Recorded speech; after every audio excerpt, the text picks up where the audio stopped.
Komið sæl og velkomin í Guðsþjónustu í Lindakirkju. Já, það svona aðeins breyttur mannskapur sem sér tónlistina hér í kvöld. Við erum með lofgjörðastundir á miðvikudögum, það ekki COVID, og sem að kallast máttugir miðvikudagar, og þetta nú svona uppistaðan í þeim sem að spila hér í kvöld eru einmitt þau sem að spila og syngja þar. Við erum með allavega 2 lánsmenn, en þau sem ætla að sjá tónlistina í kvöld hann Gunnar Böðvarsson sem spilar á gítar, við hlýðum hans Valgeir Matthías Pálsson og hann ætlar að syngja. Svo hún Helga Magnúsdóttir og Kristín Birna Óðinsdóttir og Steinar Matthías Kristinsson, hann ætlar að spila á trompet og syngja líka. Og svo hann Halldór Guðni Sigvaldason að plokka bassan hann á bak við hann Sigur Bjarna Gíslason við píanóið. Þá kynningum lokið og við skulum hefja stundin á því að signa okkur og biðja saman. Og við segjum í nafni Guðs Föður og Sonar og heilags Anda. Amen. Vertu Guð Faðir, Faðir minn, í frelsarans Jesú nafni, hönd þín leiði mig út og inn, svo allri synd ég hafni. Amen.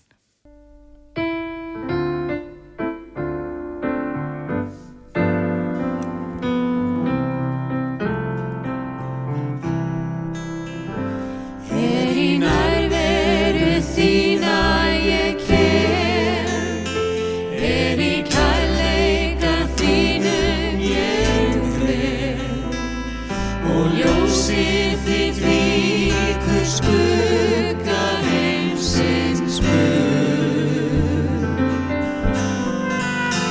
Þá finn ég hjarta þitt gleðjast yfir mér, og læt ég ást þína stjórna mér, og ljósið þitt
hjálpstu mér, ég vil lofa þig.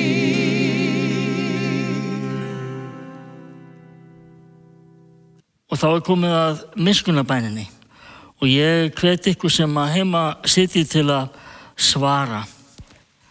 Við byggjum saman, Drottinn, miskunna þú oss. Kristur, miskunna þú oss. Drottinn, miskunna þú oss. Dýrð sé Guði í upphæðum og friður á jörðu og velþóknun yfir mönnunum. Tökum bara vel undir það sem við erum, því lofar Faðir líf og önd.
Ég tigna þig, Guð minn og konungur, og lofa nafn þitt aldur og ævi. Ég vegsama þig hvern dag og lofa nafn þitt aldur og ævi. Mikill Drottinn og mjög vegsamlegur, veldi hans órannsakanlegt.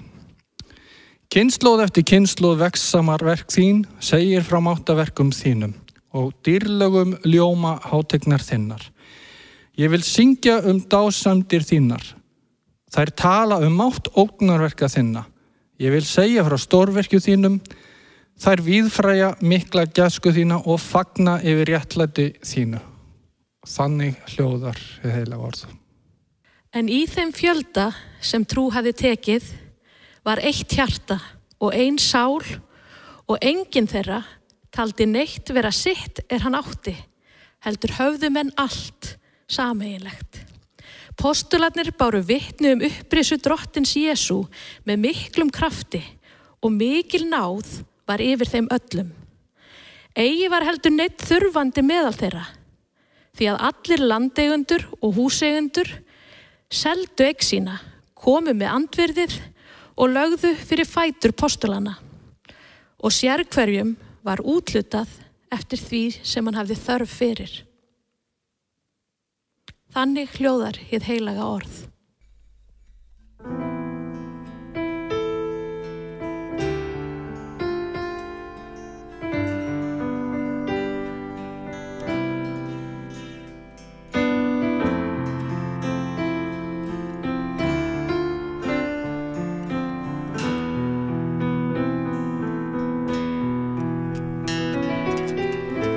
Þú ert mitt athvarf, Guð,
Guðspjallið skrifaði Guðspjallamaðurinn Markús. Þegar Jesús var upprisinn árla hinn fyrsta dag vikunar, birtist hann fyrst Maríu Magdalenu, en út af henni hafði hann rekið 7 illa anda. Hún fór og kunngerði þetta þeim með honum höfðu verið og hörmuðu nú og grétu. Þá þeir heyrðu að Jesús væri lifandi og hún hefði séð hann, trúðu þeir ekki. Eftir þetta birtist Jesús í annarri mynd 2 þeirra þeir fóru á göngu á leið út í sveit. Þeir sneru við og kunngjörðu þeim hinum, en þeir trúðu þeim ekki heldur. Seinna birtist Jesús þeim 11 þegar þeir sátu til borðs og ávítaði þá fyrir vantrú þeirra og þverúð hjartans að þeir hefðu ekki trúað þeim þeir sá hann upprisinn. Jesús sagði við þá, farið út allan heim og predikið fagnaðarerindið öllu mannkyni. Og þannig hljóðarið heilaga Guðspjall. Og sælulu þeir sem heyra Guðs orð og varðveita það.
Ég veit ekki hvernig ég á að elska hann. I don't know how to love him.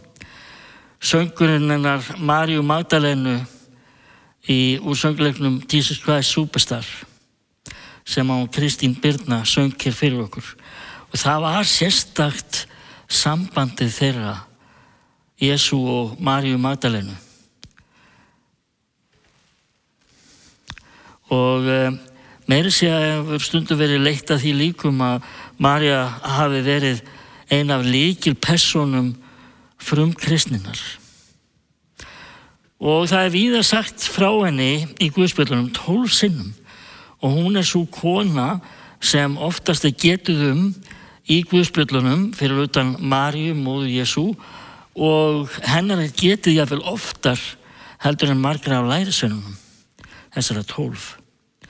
Og það er svolítið skemmtilegu kafli það sem greinir frá því í 8. kafla Lúkasar Guðspjalls að María Magdalena og ýmsar fleiri konur það fylgdu Jesú og lærisveinunum þar sem þau voru að boða Guðs ríki og fóru borg úr borg og fóru borg í borg, ætlaði ég að segja, en svo kemur fram að þær eiginlega gáfu af sínum fjármunum og hjálpuðu að borga brúsan, ef svo mætti segja. Þær borguðu hótelreikningana eða gistihúsareikningana og matarreikningana fyrir allan hópinn, sem er ótrúlega skemmtilegt að hugsa til. Það er eitt sem að kemur fram líka í þessum kafla Lúkasar sem að segja frá þarna í upprisu Guðspjallinu sem við heyrðum áðan. Það er að út af Maríu Magdalenu hafi Jesús rekið 7 illa anda. Hljómar nokkuð einkennilega fyrir nútímamannin. Það var einhver sem að taldi þá sem sagt. En ef við eigum erfitt með þetta þá kannski gætu við hugsað og það væri nærtækara að hugsa Jesús læknaði henni af 7 röskunum og með 7 greiningar. Það getur við kannski hugsað betur og Jesús læknaði henni af þessum röskunum hennar. Öll Guðspjöllin segja frá upprisu Jesú, segja frá kvöldmáltíðinni og því sem að Jesús hafi verið krossfestur, dáinn og grafinn og þau gera það öll á svolítið mismunandi hátt og það fer í taugarnar á mörgum og bara byrjuðu akkur ekki hægt að segja bara frá þessu á einhvern ákveðin hátt. Kannski er það að vissu leyti kosturinn að ef einhverju 2 lýsa sama atburði þá fáum við ólíka frásagnir, þannig að það er ósköp eðlilegt. Til dæmis segir eitt Guðspjallanna að það hafi orðið jarðskjálftar í tengslum við upprisuna, hinn gera það ekki. Eitt Guðspjallanna talar 2 engla sem eru það sem líkami Jesús hafi verið, meðan annað segir að þar hafi verið 2 menn og enn annað talar 1 mann og svo talar 4. Guðspjallið 1 gríðarlega öflugan engil sem velti sjálfur steininum frá gröf Jesú og hlammaði sig svo á hann. En það er eitt sem er alveg á hreinu með frásagnir Guðspjallanna af upprisunni. Það hefur verið mikill ys og þys og bara fólk hefur bara verið að vita og ekkert vita hvaðan á það stóð veðrið. En öll eru Guðspjöllin sammála það að konur hafi verið fyrstu vitnin. Fyrstu vitnin að þessu sem kom fram í Guðspjallinu áðan, hann er lifandi. Hann er ekki hér, hann er upprisinn, hann er lifandi. Og María Magdalena er eina konan sem er nefnd sem vitni að upprisunni í öllum 4 Guðspjöllunum. Og þess vegna hafa sumir kallað hana jafnvel postulana. Upprisa Jesú Krist frá dauðum er algjör úrslita atburður í kristinni trú. Og í rauninni er það þannig að upprisa Jesú, krossdauði og upprisa Jesú er lífgefandi. Það er að segja, þegar við áttum okkur á því hvað þetta inniheldur, þá sjáum við lífið í nýju ljósi og þar að auki þetta eilíft lífgefandi. Því svo að elskaði Guð heiminn að gaf engarson sinn til að hver sem á að trúi glatist ekki heldur hafi eilíft líf eins og þessi þekktu orð segja. En það ósköp eðlilegt að við spyrjum okkur hvers vegna getur það verið að eitthvað sem að gerði svona langt í burtu, bæði í tíma og rúmi, skipti okkur svona miklu máli núna. Hvernig getur það að trúa á einhverja ákveðna kenningu breytt lífi mínu? Hvernig má það vera að vitsmunaleg afstaða mín geti orðið til þess að ég endurnýjist einhvern veginn, fái fyrirgefningu synda, eignast eilíft líf? Hvernig getur það verið að kross og tóm gröf skiptir svona miklu máli? Einu sinni fannst mér ekki að skipta máli, nú finnst mér að skipta öllu máli. Þetta snýst trúna. Trúin grundvallaratriði, trúin sem fullvissa það sem við vonum og sannfæring það sem við sjáum ekki. Að trúa þrennt, allavega.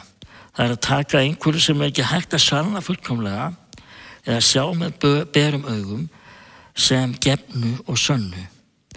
Og að trúa líka að trista, en trúin á Jesú felst samt fyrst og fremst í því að þiggja.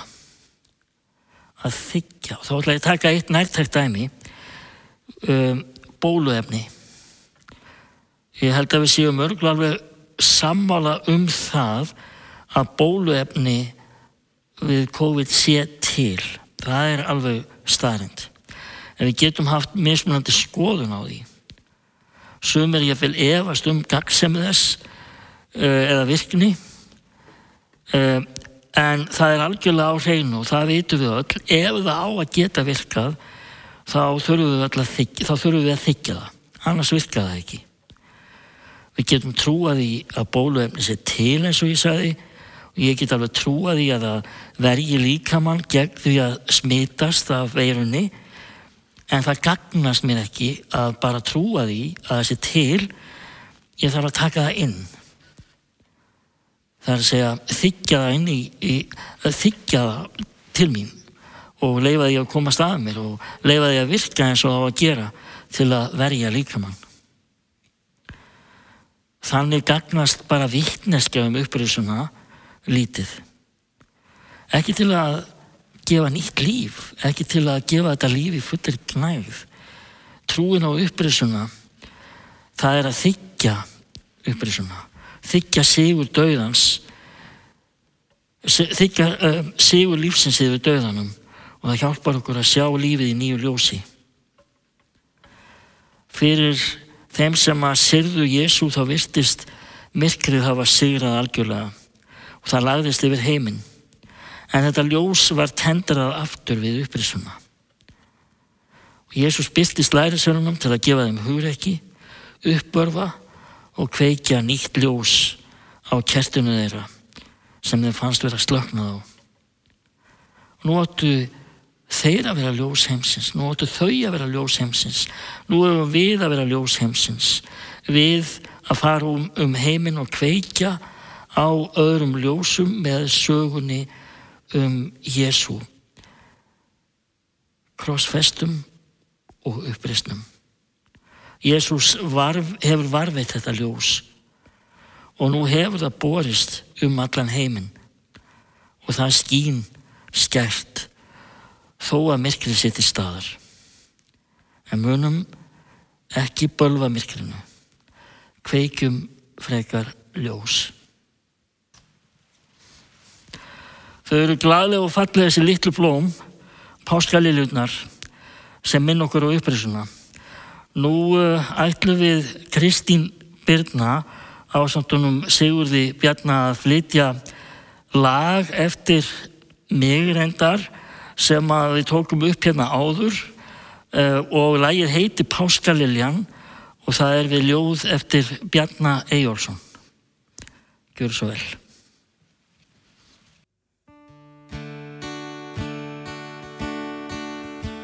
Og bjarta blóm, nú ber þú oss, þau blessu boða blóð og kross, síði sigur sætan vann, af dauðans djúpi dagur rann. Mér sýnist sól og suma nú, þitt vald það vekur von og trú, mér finnst að foldin frjókist blíð, kom sæl með sigur tíð. Drottinn dó, í birti lá, nú englar æðstir oss að tjá, hann lifir lítið á, hann eitar sem áður lá.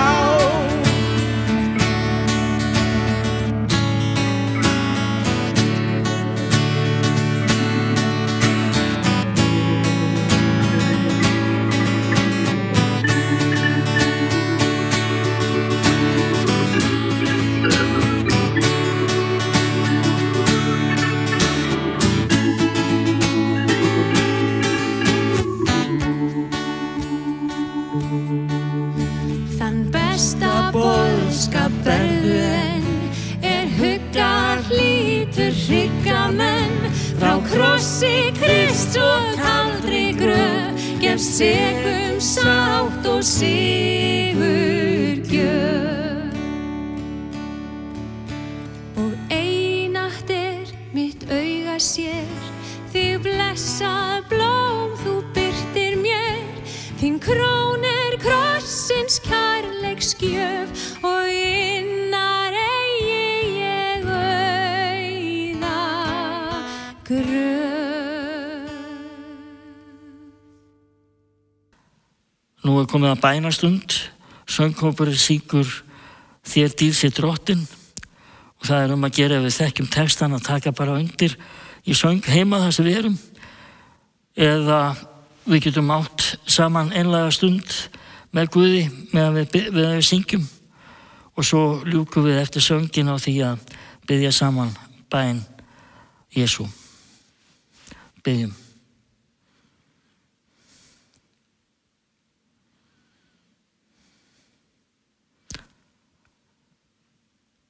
Og alla bænir okkar felum við í bænina sem Jesús kendi, og við biðjum saman: Faðir vor, þú sem ert á himnum, helgist þitt nafn, tilkomi þitt ríki, verði þinn vilji svo á jörðu sem á himni. Gef oss í dag vort daglegt brauð, og fyrirgef oss våra skuldir, svo sem við og fyrirgefum vorum skuldunautum. Eigi leið þú oss í freistni, heldur frelsa oss frá illu, því að þitt ríkið, mátturinn og dýrðin að eilífu. Amen.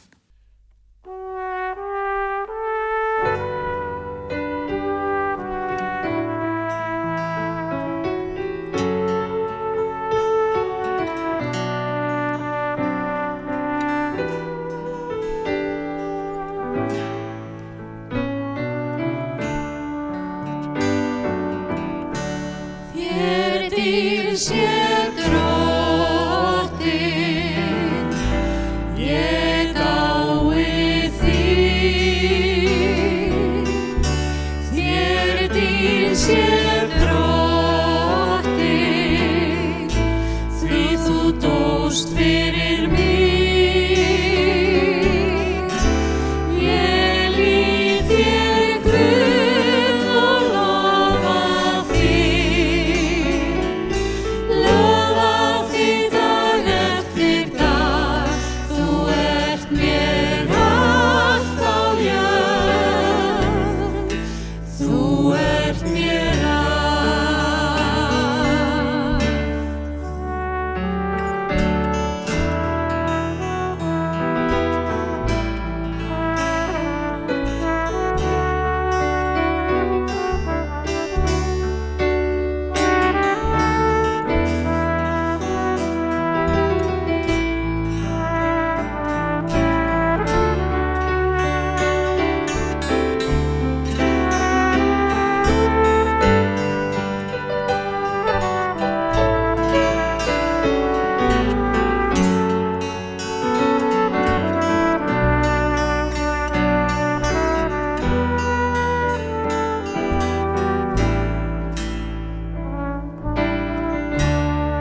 fórst fyrir mig.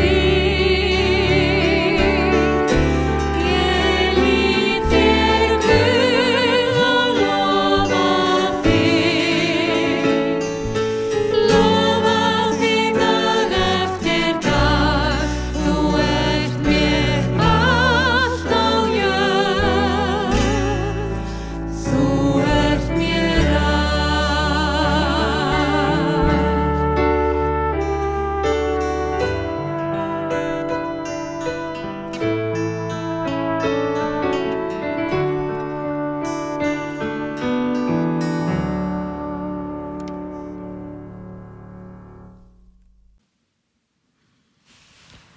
Og áður en söngkópurinn lýkur stundinni með því að syngja með okkur fallega írska sálminn Megi gæfan þig geyma, þá skulum við þiggja friðarkveðju.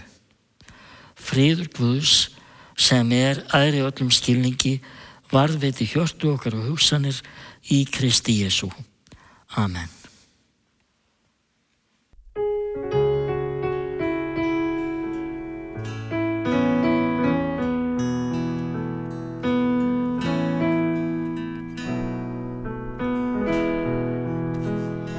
Megi gæfan þig geyma, megi Guð þér færa sigurlag, megi ljós lýsa þína leið, megi ljós þitt skína sér hvern dag. Og bænar bið ég þér að ávallt geymi þig Guð í hendi sér.